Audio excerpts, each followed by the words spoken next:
नए दिन और नई शुरुआत दोस्तों। हम चैप्टर 9 के चौथे हिस्से में आ चुके हैं जिसका नाम है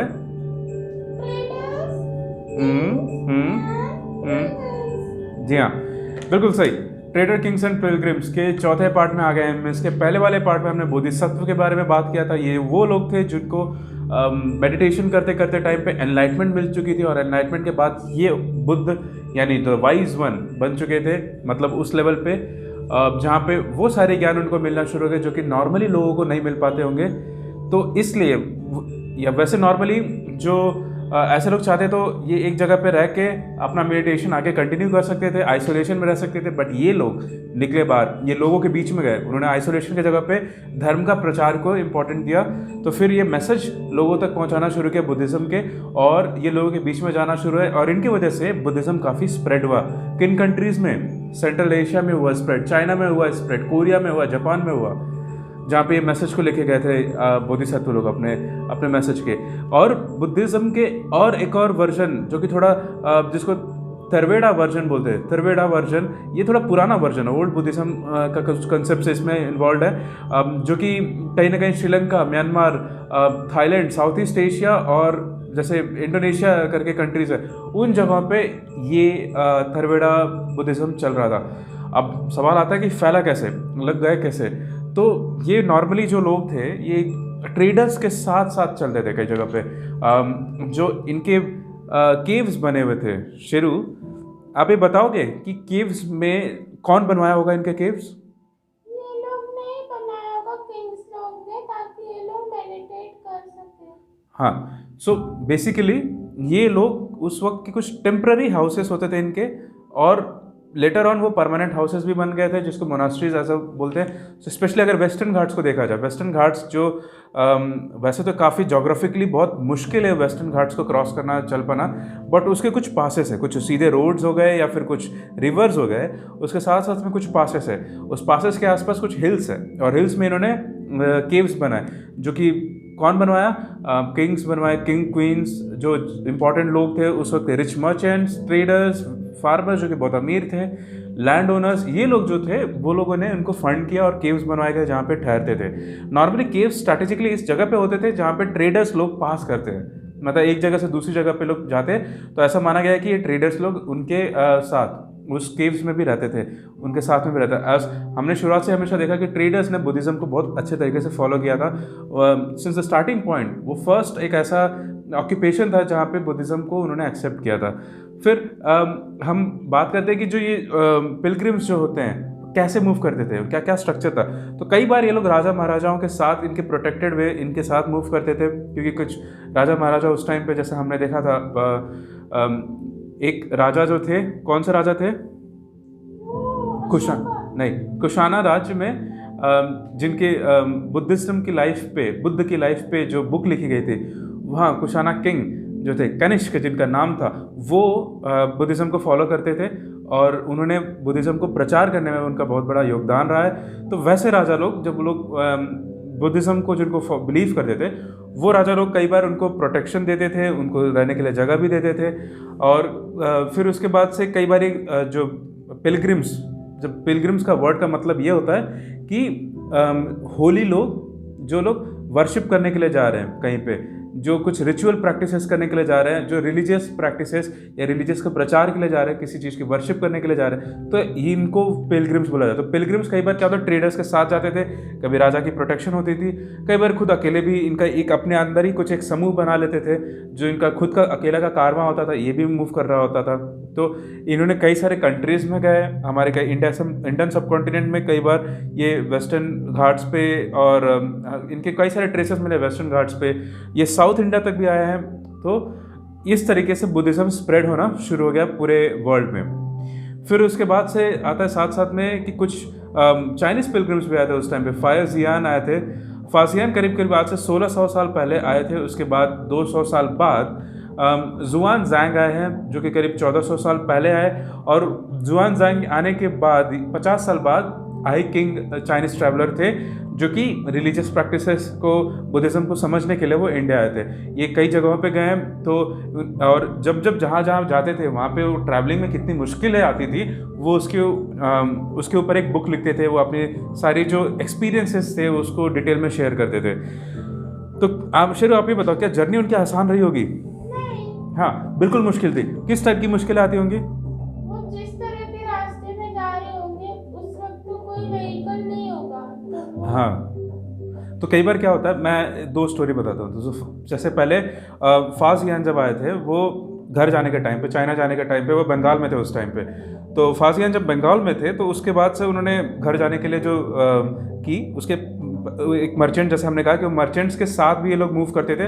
तो वहाँ पे उन्होंने का एक मर्चेंट मिला। मर्चेंट के शिप में काफ़ी स्टडी शिप्स होती थी जो लंबी लंबी जर्नी करती थी। तो उस शिप में वो बैठे। करीब 2 दिन बाद में जब शिप निकली बंगाल के बे ऑफ बंगाल से, तो 2 दिन बाद में एक बहुत बड़ा तूफान आ गया। तूफान में फंस और जब तूफान आता है जब समुद्र में, तो उस वक्त चांद तारे ये सब नहीं दिखते, क्योंकि नॉर्मली जो नेविगेशन था वो तारे के हिसाब से, चांद के हिसाब से, विंड के हिसाब से, यही नेविगेशन पॉइंट होते। स्टॉर्म में कुछ समझ में नहीं आता। स्टॉर्म में हवा चल रही होती है हर तरीके से और कुछ भी क्लियर नहीं होता है। तो करीब 13 दिन तक का स्टॉर्म था और वहाँ से बोला गया कि आप लोग सामान बाहर फेंको, क्योंकि शिप को हल्का करना होता है, नहीं तो शिप डूब सकती है। तो हल्का करने के चक्कर में सब लोगों ने अपना अपना कुछ सामान फेंका। फाजियान ने अपनी पर्सनल चीज़ें फेंकी, बट बुक्स और मूर्ति जो थी बुद्ध की वो बचा के रखी। क्यों बचाई रखी होगी? ताकि वो जहाँ जा रहे हैं वहाँ के लोगों को भी पता चले बुद्ध के बारे में। हाँ, सो लेगेसी है पूरा। तो बुक में बहुत सारी चीज़ें लिखी हुई, प्रीशियस इन्फॉर्मेशन लिखा हुआ है, तो वो नहीं चाहते कि वो खो दे वो, इसलिए उन्होंने वो उसको पकड़ के रखा। फिर उसके बाद से करीब 90 दिन के बाद वो जावा पहुँचे। ये साउथ ईस्टर्न एशिया का एक छोटा सा जगह है जावा। फिर वहाँ से उन्होंने एक और मर्चेंट शिप पकड़ा जो कि चाइना तक लेके गया। आप पेज नंबर 76 पे जाइए तो एक बे ऑफ बंगाल से एक लाल कलर का एक रास्ता बना हुआ, सी रूट, वो सी रूट का यूज़ करके फाजियान मूव किए थे। सिमिलरली जो जुआन जांग है, इनको भी काफ़ी मुश्किलात पड़ी थी। माना जाता है कि वैसे जैसे ये फाजियान समुद्र के रास्ते घर गए थे, ये जुआन जांग ये रोड के रास्ते ये घर गए थे। तो रास्ते में जाते जाते करीब ये अपने साथ 600 मैन्युस्क्रिप्ट्स लेके जा रहे थे और इनके पास बहुत बड़ा घोड़ों और ये सब के साथ जा रहे थे। करीब 10 घोड़े माने जाते हैं कि इनके साथ जा रहे थे। और फिर जुआनज़ांग कई सारे मूर्तियाँ लेके जा रहे थे, सोने चांदी ये सब की जो कीमती मूर्तियाँ हैं, बुद्ध की मूर्तियाँ, वो भी लेके जा रहे थे। तो रास्ते में जब ये इंडस वैली क्रॉस कर रहे थे तो वहाँ पे इनका एक शिप डूब गया, जिसकी वजह से 20 मैन्युस्क्रिप्ट्स डूब गई। तो ऐसे मुश्किलात फेस करना पड़ा। हालांकि इन्होंने फिर जितनी भी मैन्युस्क्रिप्ट जो कि संस्कृत में लिखी हुई थी, याद रखिएगा संस्कृत में, वैसे ओरिजिनल मैन्युस्क्रिप्ट्स नॉर्मली जो प्राकृत में लिखी जाती थी जब बुद्धिज़्म शुरू हुआ था, बट फिर बाद में हमने थोड़ी देर पहले इसके पहले वाले पार्ट में बात किया था जहाँ पे कुछ जो कुछ जो किंग्स, स्पेशली जो कनिष्क राजा थे, उनके जो कोर्ट में बैठने वाले जो पोएट थे, उन्होंने चीज़ों को कन्वर्ट किया संस्कृत में। वहाँ से संस्कृत में लिखना शुरू हुआ था, वो प्रक्रिया शुरू हो चुकी थी। तो वो संस्कृत लिखने वाली प्रक्रिया को वो चाइनीज़ लैंग्वेज में बदलने के लिए उन्होंने पूरी लाइफ लगा दिया। तो इस तरीके से चाइना मेनलैंड्स में जो बुद्धिज़्म का फॉलो है वो बढ़ना शुरू हो गया। फिर साथ साथ में एक और चीज़ आना शुरू होता था, भक्ति सिस्टम। बेसिकली ये शुरुआत में इस वर्ण, आप किसी भी वर्ण के हो, कोई आप आदमी हो चाहे कोई औरत हो, आप पूजा कर सकते हो, आप वर्शिप कर सकते हो। तो ये वर्ण सिस्टम से काफ़ी एडवांस भक्ति सिस्टम आया था। लेटर ऑन आज की डेट में भक्ति सिस्टम हिंदुइज्म का मेन कोर है उस टाइम पे। तो उस वक्त शिव भगवान की पूजा होने के लिए, विष्णु भगवान की पूजा होने के लिए, कई सारे जो दुर्गा माता जैसे इन भगवानों की पूजा के लिए भक्ति सिस्टम आना शुरू हो गया। भक्ति सिस्टम का कोर क्या था? आप कोई भी हो, आप भक्ति कर सकते हो, आप पूजा कर सकते हो किसी भी वर्ण के। कई बार इसमें पेज नंबर 100 पे एक पोएम लिखा हुआ है जिसमें वो ब्राह्मणों द्वारा बनाया हुआ जो वर्ण सिस्टम है उसको रिजेक्ट करते हुए बोलता है कि मैं शिव की भक्ति करूँगा। तो वो उस पोएम में लिखी हुई है। तो भक्ति सिस्टम में बेसिकली उस टाइम पे इसका वर्ड को अगर तोड़ेंगे तो इसका मतलब होता है भाग, मतलब जो जिस भगवान की पूजा करते हैं वो उनका आशीर्वाद और उनके जो भक्ति से भगवान अपना भाग एक उनको बना देंगे और जिसकी वजह से उनका जो गुडविल है, आगे आने वाला फ्यूचर है, वो काफ़ी सुधरा हुआ होगा, काफ़ी अच्छा होगा। तो डिवोटीज को ऐसा माना जाता है, ये महाभारत के युद्ध में जब कृष्ण भगवान ने अर्जुन को ये सारी इन्फॉर्मेशन जब दी थी, तो उसमें इन्होंने ये कहा था कि आप सारे धर्म को छोड़ के आ जाओ और हिंदू धर्म, सॉरी जो भक्ति धर्म है उसमें शामिल हो जाओ, और आपको सारी ईविल, किसी भी चीज़ की दिक्कत नहीं होगी, सारी ईविल्स आपसे दूर रहेंगे और अपने आप में एक सफिशिएंट है। तो कुछ भक्ति सिस्टम शुरू हुआ था। तो इसमें फिर एक और चीज़ है कि जब भक्ति आप बहुत ज़्यादा देर तक करोगे, विलीन रहोगे भक्ति में, तो फिर भगवान प्रकट होंगे। किस रूप में प्रकट होंगे? वो जो आप रूप सोचते हो, आप जो रूप चाहते हो जिस पे भगवान प्रकट हो, तो उस रूप में प्रकट हो सकते हैं। तो ये जो थॉट प्रोसेस जब एक्सेप्ट हुआ लोगों को, तो कई सारी मूर्तियाँ आना शुरू हो गई, कई सारे स्कल्पचर्स बनना शुरू हो गए, जो आज के देश में ये मूर्तियाँ मंदिरों में रखी जाती है, जो आज की डेट में वो राष्ट्र की धरोहर मानी जाती हैं। तो ऐसी मंदिर, ऐसी मूर्तियाँ उस वक्त बनना शुरू हो गई, काफ़ी खूबसूरत थी और हमारे कल्चर को काफ़ी उन्होंने एडवांस किया। सो भक्ति सिस्टम की वजह से हमारे देश में, हमारे कल्चर में काफ़ी एडवांसमेंट आया था। तो भक्ति सिस्टम में ये भी एक माना जाता है कि जो पूजा करते हैं लोग, वो हिंदू हैं। हिंदू का नाम कहाँ से पड़ा? अरब और ईरानी लोग जब अगेन इंडस नदी की वजह से जब भारत का नाम इंडिया पड़ा है, इंडस, तो जब वो इंडिया को बुला रहे, इंडोस बुलाते थे वो लोग जो कि सिंधु नदी के इस साइड रहते थे। सिमिलरली उन्होंने उन लोगों को हिंदू बुलाना शुरू किया जो ये प्रैक्टिसेस, कल्चरल प्रैक्टिसेस फॉलो करते हैं, उनको उन्होंने हिंदू बुलाना शुरू कर दिया। तो इस तरीके से हिंदू का नाम आया। समझे शेरू? इसी टाइम पे एक और धर्म का जन्म हुआ था जिसका नाम है क्रिश्चियन। बेथलहेम एक जगह है जहाँ पे जीसस क्राइस्ट पैदा हुए, और वो बेसिकली उस वक्त रोमन एम्पायर का हिस्सा था। तो क्राइस्ट की टीचिंग थी, ये थी कि वो वर्ल्ड के सेवियर हैं, और उन्होंने लोगों को बताया कि एक दूसरे को प्यार और भरोसा के साथ एक दूसरे को ट्रीट करना चाहिए। तो ये कुछ ऐसी इनकी प्रीचिंग्स थी जो कि ऑर्डिनरी पीपल को काफ़ी पसंद आई। और ये रोमन एम्पायर, यानी आप यहाँ इंडिया सब कॉन्टिनेंट से वेस्टर्न साइड पे ये पड़ेगा। फिर लेकिन ये काफ़ी दूर होते हुए भी ये फैल गया हर जगह पे। करीब इवन जीसस क्राइस्ट के मृत्यु के बाद करीब 100 साल के अंदर अंदर ही ये वेस्ट एशिया तक पहुंच गया, और वेस्ट एशिया के बाद ये धीरे धीरे ये इंडियन सब कॉन्टिनेंट में भी पहुंचना शुरू हुआ। कैसे पहुंचा शेरू?